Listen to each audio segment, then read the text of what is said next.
যিনি service provide করবেন তিনি বসে থাকবেন, তার কাছ থেকে আপনাকে এখান থেকে চেক ইন করতে হবে এবং আপনার যে টিকিট সেটি দিয়ে আসলে আপনি তার কাছ থেকে বোর্ডিং কার্ডটি সংগ্রহ করবেন। ব্যাগেজের যে স্ক্যানিংগুলো হবে সেটি হয়ে যাবার পরে এখান থেকে একেবারে আপনার আর হাতের কোনো স্পর্শ করতে হবে না, সেখান থেকে সরাসরি চলে যাবে।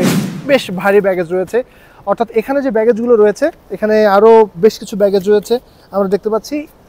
তাহলে এই ব্যাগেজগুলো এখানে রাখা কেন সেটি নিয়ে একটু আলাপ করি।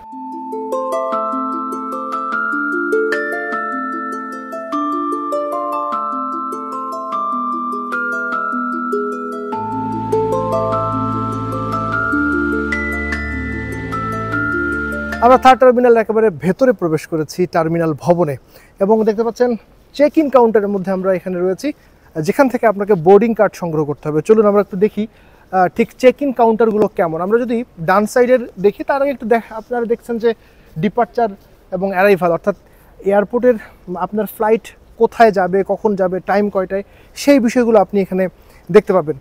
আমরা চেক ইন কাউন্টার, এখান থেকেই মূলত আপনাকে একজন যিনি সার্ভিস প্রোভাইড করবেন তিনি বসে থাকবেন, তার কাছ থেকে আপনাকে এখান থেকে চেক ইন করতে হবে এবং আপনার যে টিকিট সেটি দিয়ে আসলে আপনি তার কাছ থেকে বোর্ডিং কার্ডটি সংগ্রহ করবেন। এটি হচ্ছে 1 নম্বর। এরপরে আপনি যদি দেখাতে চাই একটু, এই যে এখানে ঠিক দেখতে পাচ্ছেন যে বেল্ট রয়েছে, অর্থাৎ চেক ইন করবার পরে আপনার যে যেই বেল্ট আপনি আসলে দিয়ে দিবেন, যেই লাগেজ দিয়ে দিবেন সেই বেল্ট হচ্ছে এখানে, এবং স্বয়ংক্রিয়ভাবে এই বেল্ট হয়ে একেবারে সরাসরি চলে যাবে মূল যে আরেকটি আমরা বড় ভবন দেখছি। যদি সামনে একটু আসি, এই ভবনটিতে, অর্থাৎ এর মধ্যে এই ব্যাগেজের যে স্ক্যানিংগুলো হবে সেটি হয়ে যাবার পরে এখান থেকে একেবারে আপনার আর হাতের কোনো স্পর্শ করতে হবে না, সেখান থেকে সরাসরি চলে যাবে, অর্থাৎ এয়ারক্রাফটের যে কার্গো যে জায়গাটাতে সেখানে।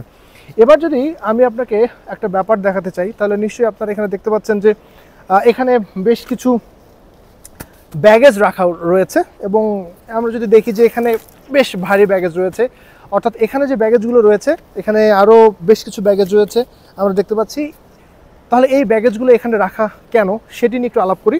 এই মুহূর্তে থার্ড টার্মিনালের যে অবকাঠামোগত কাজ সেটি 99.18% হয়ে গেছে, অর্থাৎ একেবারে প্রায় শতভাগ কাজ শেষ হয়েছে। এই মুহূর্তে যেটি চলছে, এই যে লাগেজ ব্যাগগুলো কিভাবে যাবে, অর্থাৎ কমিশন এবং ফাংশন, এগুলো কিভাবে ফাংশন করবে এবং সেটি যেন রিয়েল হয়, এই কারণেই তারা একেবারে ভারী, অর্থাৎ একজন যাত্রী, দেখি এটার বেশ ওজন, আমার ধারণা 10 থেকে 15 কেজি পর্যন্ত এই ব্যাগগুলোতে ওজন রয়েছে।